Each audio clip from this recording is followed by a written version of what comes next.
La façon dont on a procédé est en soi une communauté qui a un problème de légalité, de conformité au régime pédagogique, parce que c'est de ça dont il est question.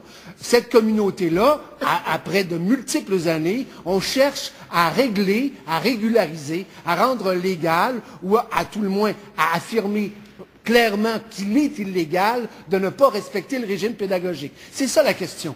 Et depuis le début, cette question-là, et plusieurs gouvernements s'y sont confrontés, c'est une question complexe.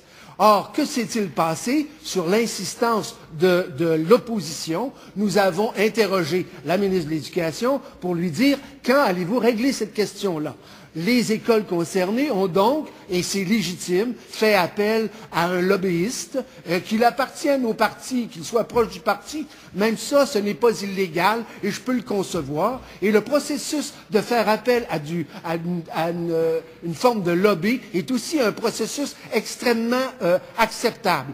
Donc, on est dans quelque chose qui est normal.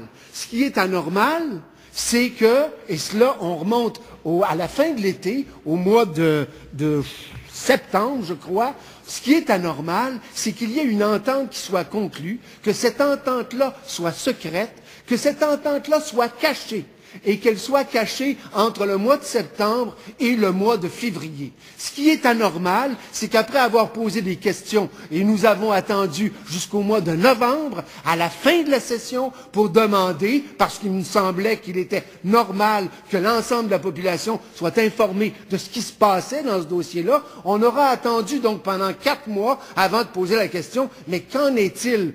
Et à ce moment-là, la ministre savait pertinemment qu'il y avait eu une entente, que cette entente-là avait été conclue. Et là, tout d'un coup, elle ne dit rien. Elle mentionne cependant, et c'est là l'indication qu'elle était très au courant, elle mentionne pour la première et la seule fois qu'il pourrait y avoir une modification quant à la façon dont les heures sont gérées. Et ça, j'ai le libellé de cette réponse-là à ma question du 24 novembre dernier.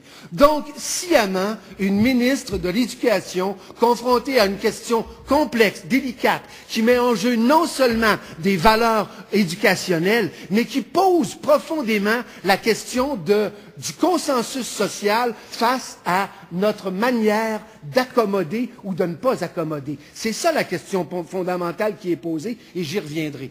Qu'une ministre de l'Éducation sciemment ait dissimulé autant d'informations sans jamais en aviser aucun des groupes liés aux réformes qu'elle envisageait, sans jamais en avoir mentionné un seul mot à l'opposition qui, par ailleurs, recevait des gens de la communauté hassidique qui cherchaient à les tenter pour voir quelle pourrait être la solution.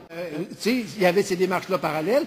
Qu'on attende jusqu'au 3 février pour, secrètement, discrètement, en catimini, publier dans la Gazette officielle ce règlement-là.